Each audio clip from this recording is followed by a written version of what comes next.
요한복음 9장 주제는 처음부터 끝까지 이 맹인과 관련된 이야기로 가득합니다. 요한복음 9장의 이야기는 또한 맹인의 이야기면서 안다고 말하지만 사실은 모르는 사람들의 이야기, 또 모른다라고 이야기하지만 사실은 알고 있는 사람들의 이야기로 가득합니다. 우리는 오늘 이 세 명의 부류의 사람들을 만나게 될 텐데, 이 사람들 모두 역시 알고 있지만 모른다라고 이야기하는 사람, 또 모르지만 안다라고 말하는 사람들, 그 이야기를 함께 나누고자 합니다. 첫 번째 사람은 날 때부터 맹인된 사람입니다. 예수님의 말씀을 듣고 실로암으로 갔던 이 맹인은 눈을 치료받습니다. 그 사건이 실로 놀라운 일이 분명합니다. 당시에도 날 때부터 맹인된 사람이 다시 보게 된다라는 것은 드문 일이 아니라 아예 없었던 일이기 때문에 이 기적과 같은 놀라운 일이었습니다. 이런 일이 생기게 되면 이 사람들은 그를 축하하기보다는 원인에 더 관심을 가지게 됩니다. 우리 요한복음 9장 10절 말씀을 한번 읽어보십시다. 그들이 묻되 그러면 내 눈이 어떻게 떠졌느냐. 여러분, 이 말씀을 곰곰이 다시 한번 읽어보면 꽤나 슬픈 현실입니다.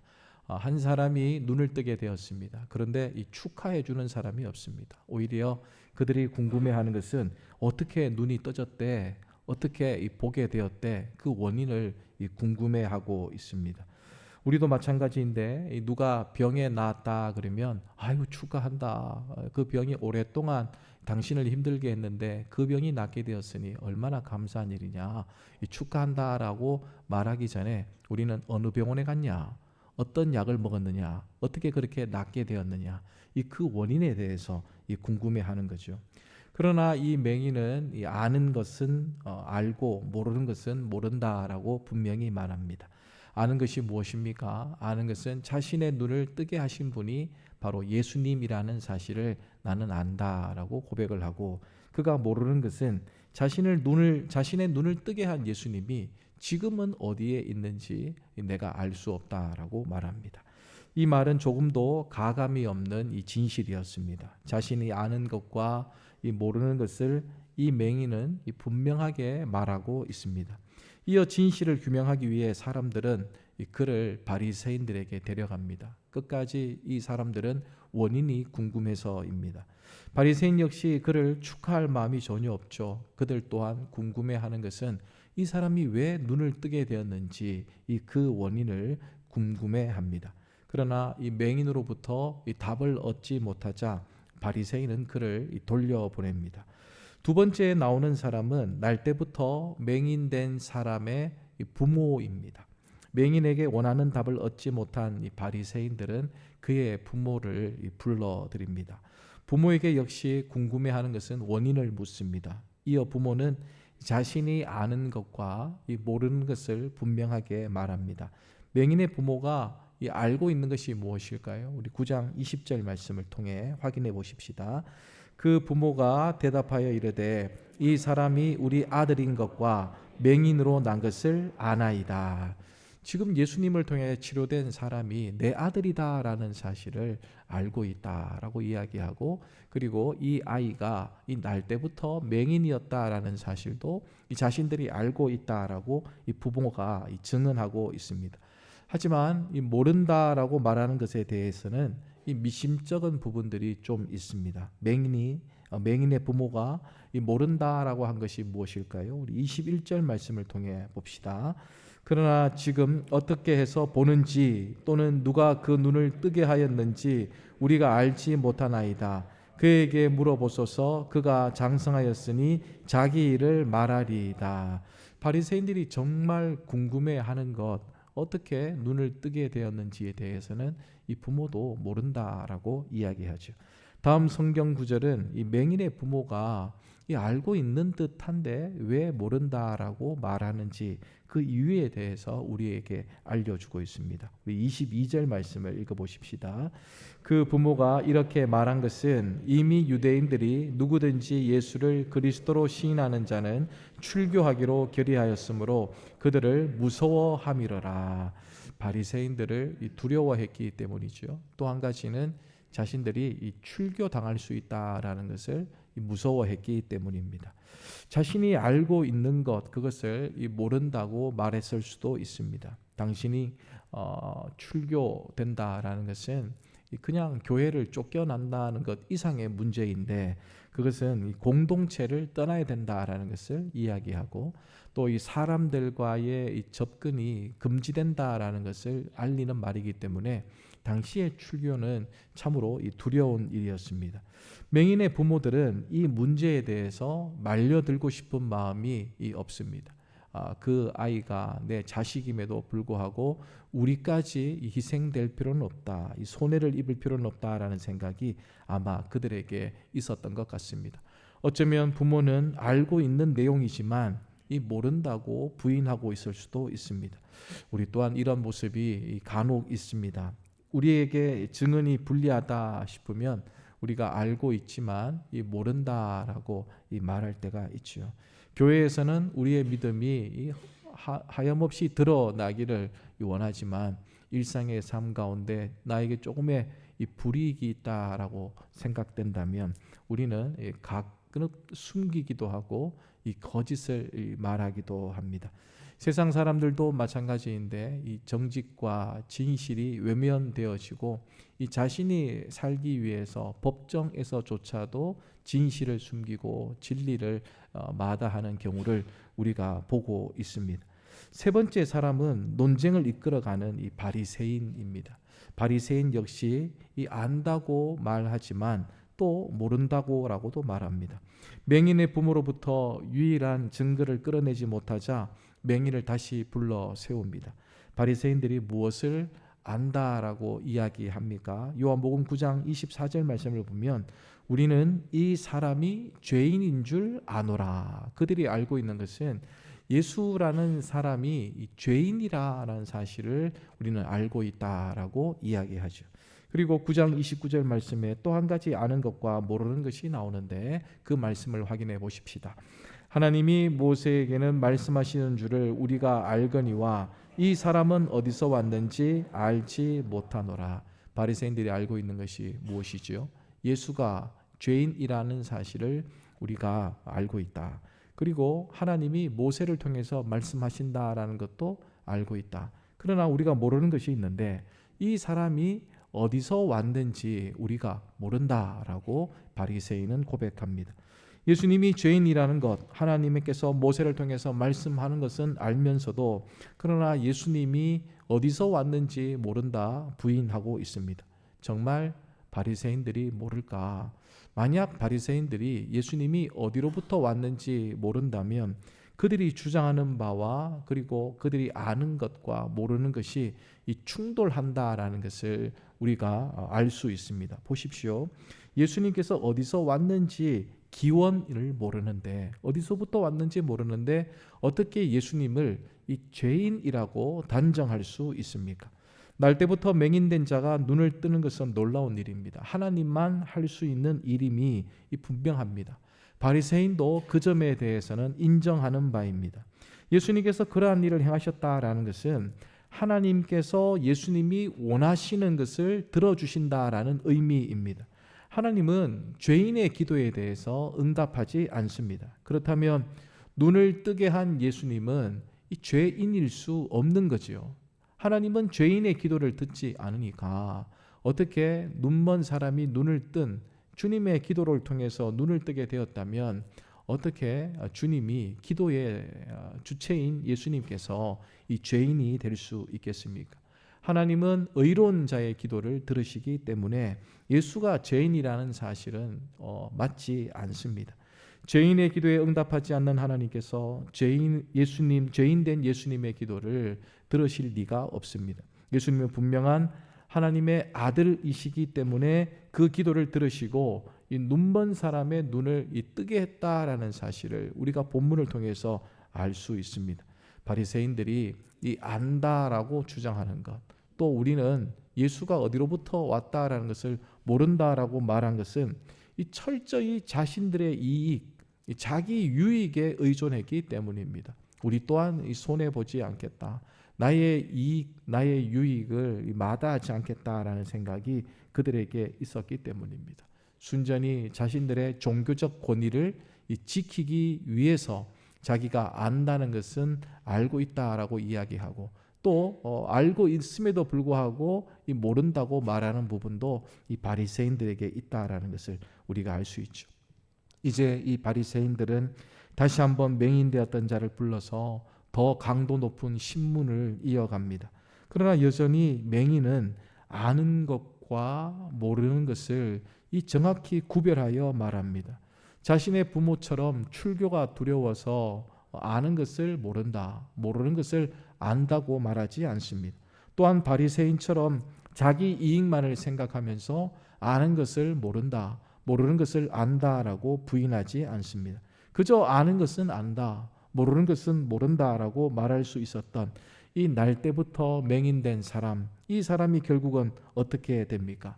바리새인들과 또 자신의 권력을 되찾기 위한 사람들로부터 이 맹인이 이 욕을 당하게 됩니다.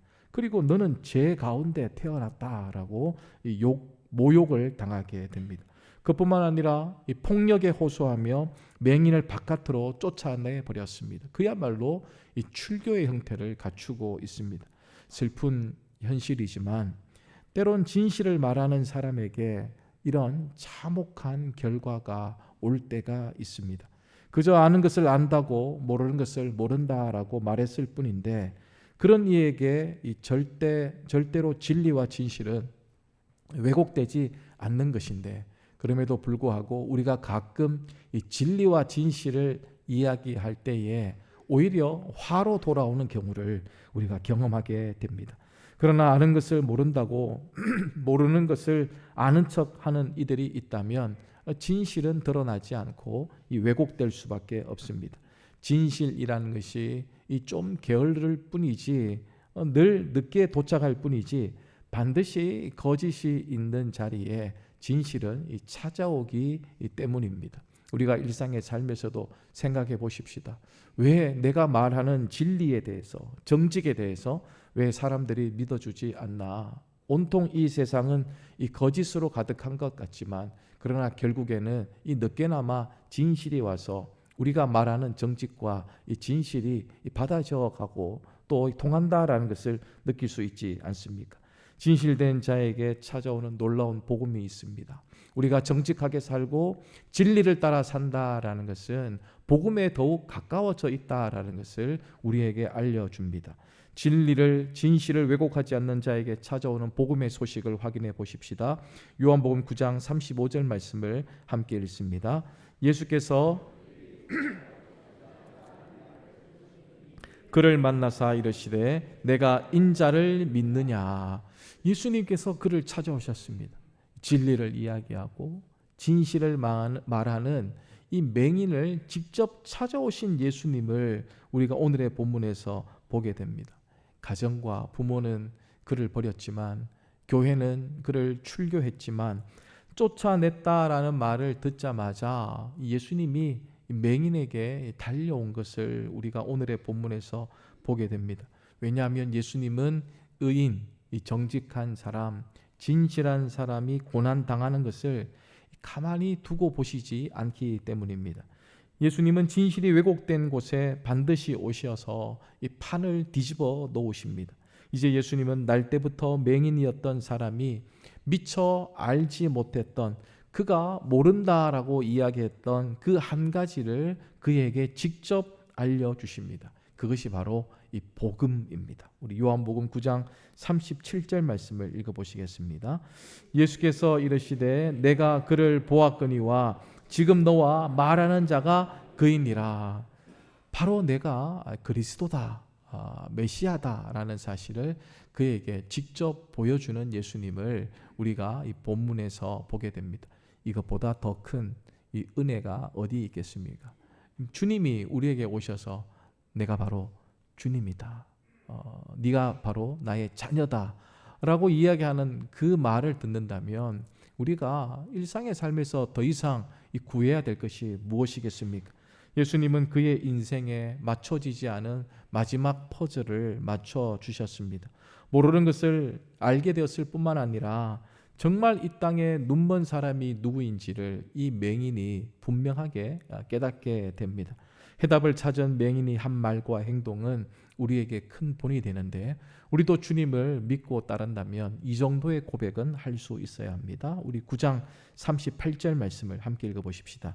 이르되 주여 내가 믿나이다 하고 절하는지라.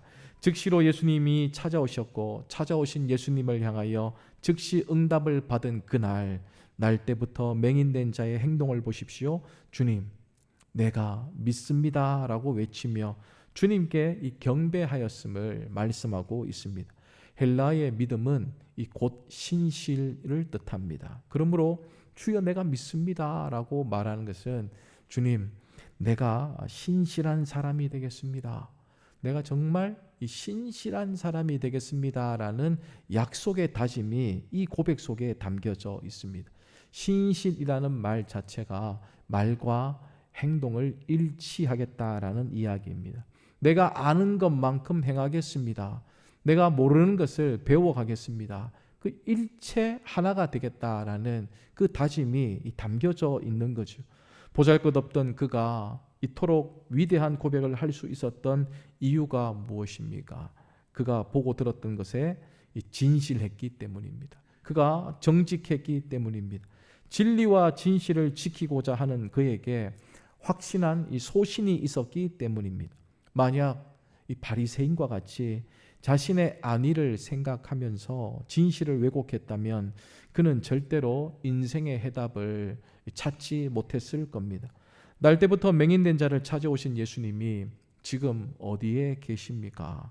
바로 고난 중에도 진리를 찾아 몸부림치는 진실만을 말하겠다라는 우리를 찾고 계시고 우리에게 다가오고 계십니다.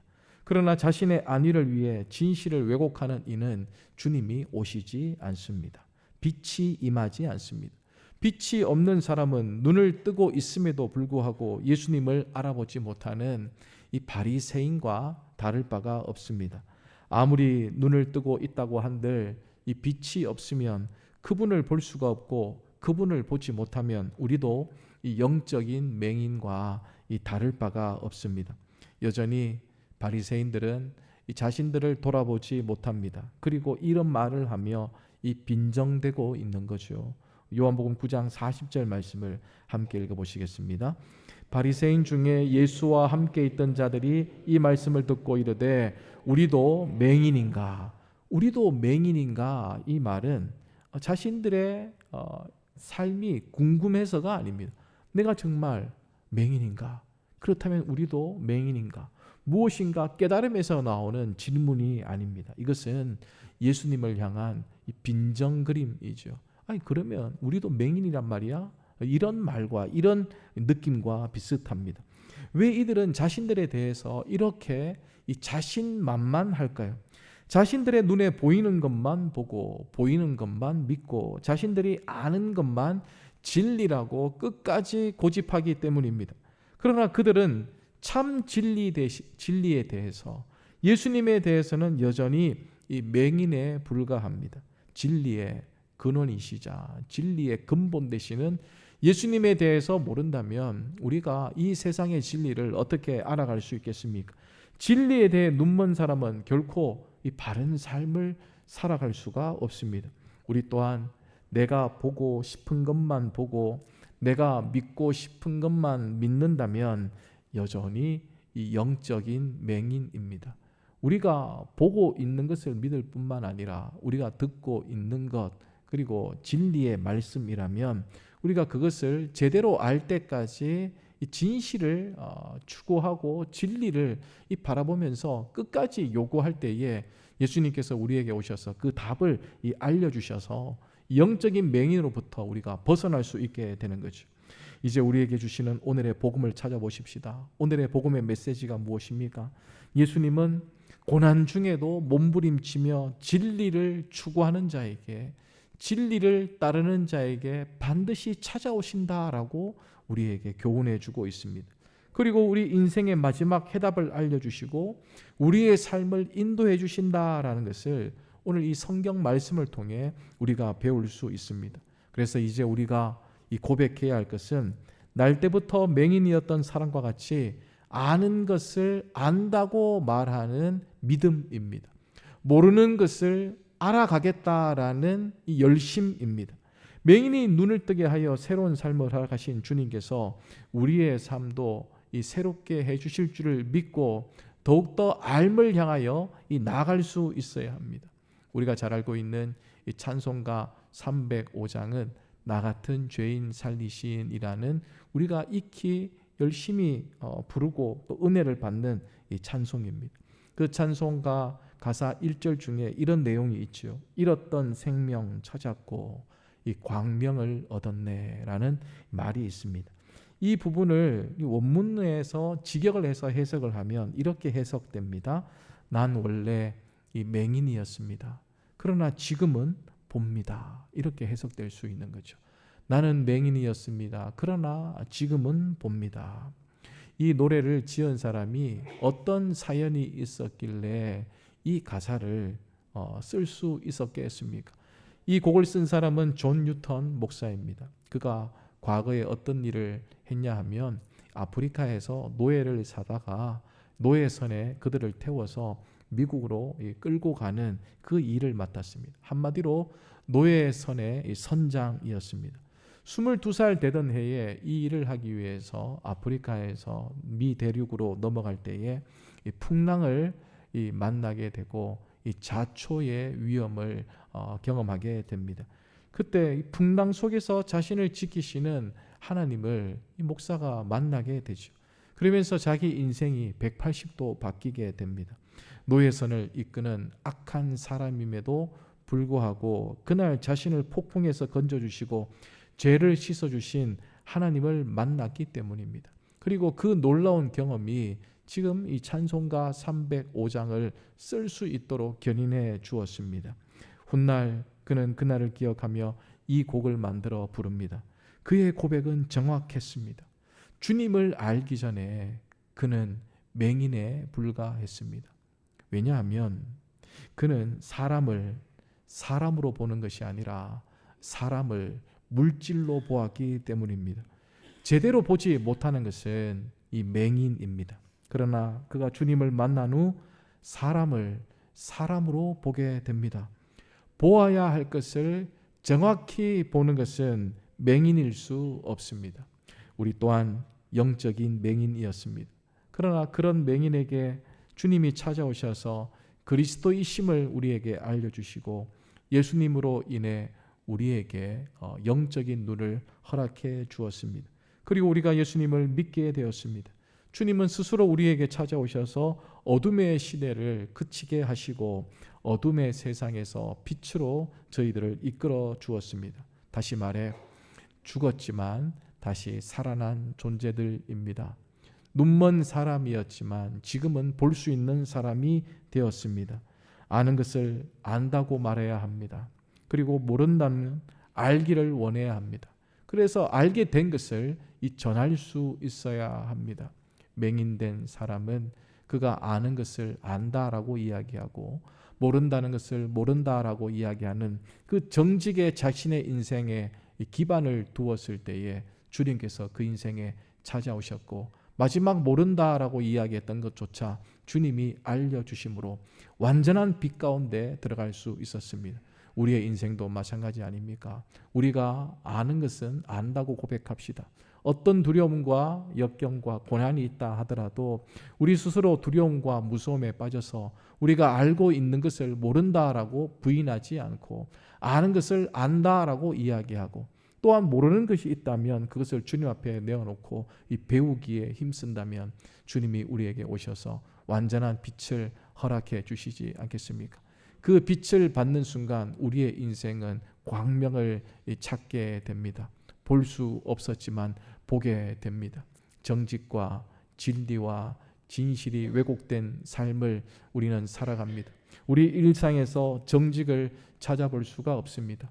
아는 것을 안다, 모르는 것을 모른다라고 분명하게 시인하지 않는 세상을 살아갑니다. 그러나 주님이 우리에게 원하는 것은 정직이요 진리요 진실이라는 사실을 잊지 않고 우리의 일상의 삶에서 맹인처럼 아는 것을 안다라고 이야기하고 모르는 것을 모른다라고 고백하며 모르는 것을 알고자 노력할 때에 우리 영적인 맹인의 삶이 그치게 될 것이고 또한 주님이 주시는 빛을 받아들임으로 완전한 영생의 삶을 살게 될 줄 믿습니다. 그런 인생을 한 해 동안 펼쳐나갈 수 있는 하나님의 사람들이 다 될 수 있기를 축복합니다. 기도하시겠습니다. 사랑과 은혜의 하나님, 오늘 주님의 말씀을 통해 우리의 마음에 어둠을 밝히실 빛을 주심에 감사드립니다. 우리는 오랜 시간 영적인 맹목 속에 머물며 진리를 보지 못하던 이들이었습니다. 그러나 주님의 놀라운 치유와 진리의 선포로 우리의 눈이 열리고 마음이 깨끗해졌음을 고백합니다. 이 시간 우리가 주님을 빛과 생명의 주인으로 모시기를 결단합니다. 주님, 우리의 눈을 영원한 진리의 빛으로 밝히시고 날마다 주님과 동행하는 믿음의 발걸음을 허락하여 주시옵소서. 어떤 어려움 속에서도 주님의 사랑과 진리가 변치 않음을 믿고 따르며 주님의 뜻을 이루는 삶을 살아갈 수 있도록 인도하여 주시옵소서. 예수님의 이름으로 기도드리옵나이다. 아멘.